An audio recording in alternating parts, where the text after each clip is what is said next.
Hello. तो आज हम आपके लिए स्टोरी राइटिंग का कुछ और पॉइंट्स लेके आए हैं।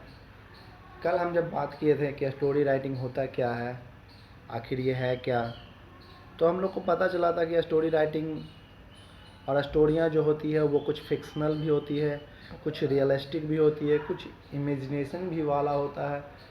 तो कल ये भी पता चला था हम लोगों को कि फ़िक्शनल स्टोरी क्या होता है। तो बताए थे आप लोगों को कि जो अपने आप सोच के जो हम लोग मनगढ़ंत कहानियाँ बनाते हैं तो इसको हम लोग फ़िक्शनल स्टोरी कहते हैं। जैसे एक कल एग्ज़ाम्पल भी दिए थे खरगोश और कछुआ वाला स्टोरी। तो आई होप कि वो समझ में आया होगा कल आपको।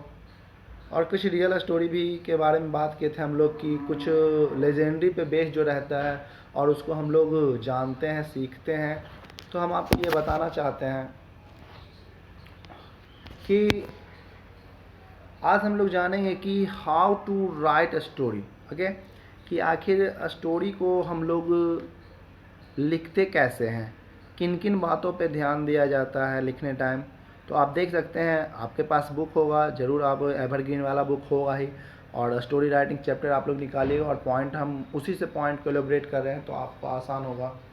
और उसी से आपको हम होमवर्क भी देंगे जिससे आपको बनाने में भी आसान होगा। ठीक है। और जिन बच्चों के पास बुक नहीं होंगे, नए बुक नहीं लिए होंगे, वो बच्चे एक साइड में कॉपी बना लें इंग्लिश का और उसी में होमवर्क को भी कंप्लीट करें। तो कुछ पॉइंट्स पे हम लोग बात कर लेते हैं आज। और आज हम आपको एक होमवर्क भी देंगे, वो बुक से ही रिलेटेड है, बुक में भी है। तो जिनके पास बुक है वो तो सही है कि वो बुक में भी बना सकते हैं, बट जिनके पास बुक नहीं अवेलेबल है वो एक कॉपी में ज़रूर कंप्लीट करें स्टोरी को। चलिए ध्यान दीजिएगा पॉइंट्स कुछ। तो यहाँ पे कह रहा है follow the given outline carefully, see to it that no points is left out.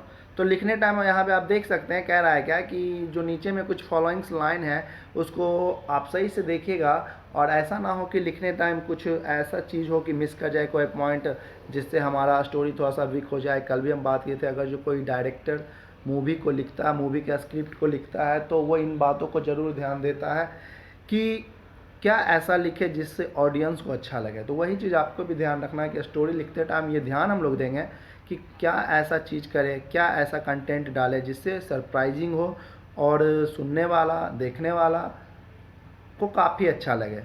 तो जो पहला पॉइंट है आपका कि give a brief and telling heading to the story. तो आप लोग सब देखे होंगे कि स्टोरी में जो सबसे पहला चीज़ रहता है वो हमारा हेडिंग ही रहता है। हर एक स्टोरी का एक हेडिंग रहता है जिससे कहीं ना कहीं कुछ बातें पता चलती है, स्टोरी वाला निकल के आता है बाहर कि आखिर स्टोरी किन चीज़ों पे बेस्ड है। तो एक सूटेबल हेडिंग भी होना स्टोरी में बहुत ज़रूरी है, क्योंकि स्टोरी से कहीं ना कहीं 2 या 3% या कह सकते हैं इससे ज़्यादा कुछ बातें पता चल जाता है कि किन पे बेस्ड है। कुछ कुछ स्टोरियों में तो हेडिंग से ही पूरा पता चल जाता है कि आखिर स्टोरी किन चीज़ों पे बेस्ड है, इसके अंदर होने वाला क्या है। तो यहाँ पे give a brief and telling heading to the story, तो आपको एक अच्छा सा सूटेबल सा ब्रीफ टाइप का एक हेडिंग डालना है जिससे अच्छा लगे। सेकेंड पॉइंट आपका है add a dialogue wherever necessary to make the story natural. तो लिखने टाइम सेकेंड पॉइंट हम लोग ये ध्यान रखेंगे कि उसमें ऐड जरूर करेंगे, डायलॉग ऐड करेंगे जरूर, जहाँ पे ज़रूरी हो कि लगे कि नहीं यहाँ पे एक ऐसा डायलॉग डालना चाहिए जिससे स्टोरी और अच्छा हो जाए, तो वो ज़रूर लगे। और ऐसा करने से क्या होता है कि आपका स्टोरी जो होता है वो नेचुरल दिखता है। ठीक है, उसमें ये अच्छाई चीज़ होती है, नेचुरल जब दिखता है तो सामने वाला ऑडियंस को भी वो काफ़ी ज़्यादा अच्छा लगता है। तो आप उसमें ज़रूर ये बात को ध्यान रखें कि डायलॉग ऐड करें जिससे हमारा स्टोरी क्या लगे, नेचुरल लगे। ठीक है। थर्ड पॉइंट है यूज़ सिंपल प्लेन इंग्लिश। पिछले बार भी हम बात किए, नोटिस हो या स्टोरी हो, अगर जो हम लोग सिंपल और इजी और फॉर्मल टोन में लिखेंगे, प्लेन इंग्लिश लिखेंगे, तो लिखने वाला को भी आसान होता है और समझने वाला को भी आसान होता है। तो इस बात को भी आप ध्यान रखिएगा कि हमारा इंग्लिश कैसा होना चाहिए, सिंपल और प्लेन इंग्लिश होना चाहिए, जिससे आपको ना प्रॉब्लम हो और ना ही सुनने वाला, क्योंकि काम ऐसा करे कि खुद को भी समझ में आए और दूसरों को भी समझ में आए। तो इन बातों को आप ज़रूर ध्यान रखिएगा। हमारा अगला जो पॉइंट है number 4, make the conclusion surprising but the elements of surprise should not seen unnatural. अब फोर्थ पॉइंट में कह रहा है कि जब कंक्लूजन जो निष्कर्ष हमारा निकलता है स्टोरी का वो थोड़ा सा सरप्राइजिंग होता है, तो लगता है कि चोरी वाह ये क्या कुछ फैक्टर अलग था।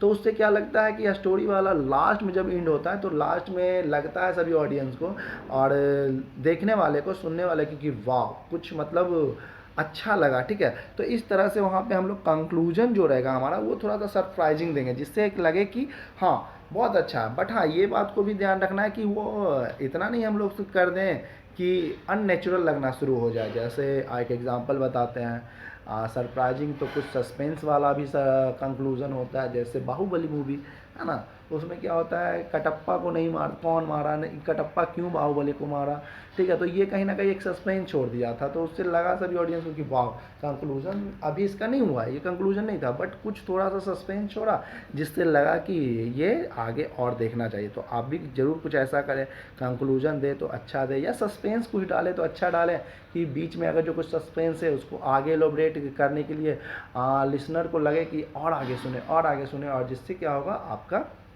काफ़ी अच्छा हो सकता है स्टोरी। एंड नेक्स्ट पॉइंट आपका है try to use the linear narrative illustration from the present to future.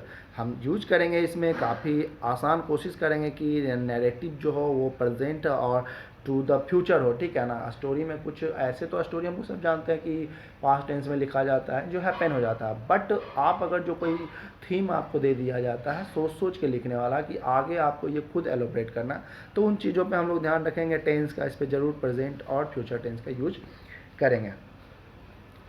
Next point है हमारा invent the names of character and incident according to the background of the story.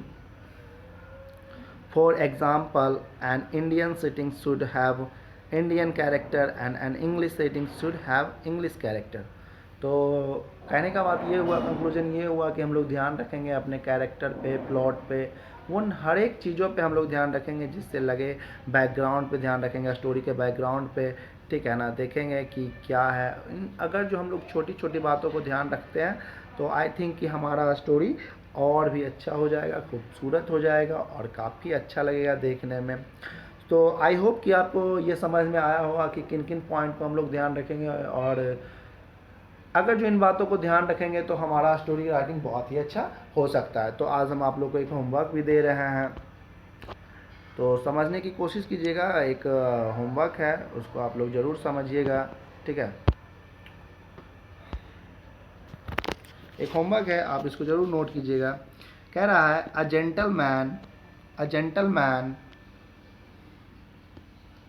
देख सकते हैं यहाँ पे, a gentleman crossing the road. एक gentleman रहता है, एक आदमी रहता है, वो क्या करते रहता है, रोड को क्रॉस करते रहता है, ठीक है। अब पिक पॉकेट, ठीक है, एक जेब कतरा वहीं पे आता है। Chasing him means what, chasing him means यानी वो जेब कतरा जो रहता है उस जेंटलमैन का पीछा करते रहता है, ठीक है। अब क्या होता है, कहता है पिक्ड हिज पॉकेट, और फाइनली क्या करता है, चेज करते करते वो जेब कतरा क्या करता है, फाइनली उसका पॉकेट मार ही लेता है, ठीक है। टू बॉयज राम एंड शाम सॉ इट। अब जहाँ पे उसका पॉकेट मारा जाता है वहीं पे दो लड़के रहते हैं और इन चीज़ों को वो देखते हैं, ठीक है, देख लेते हैं कि वो बच्चे का नाम क्या रहता है, राम और शाम, ठीक है। वो क्या करता है, इस पिक पॉकेट को देख लेता है and reported the matter to police. अब वो दोनों लड़का क्या करता है, वो पुलिस में रिपोर्ट लिखवाता है।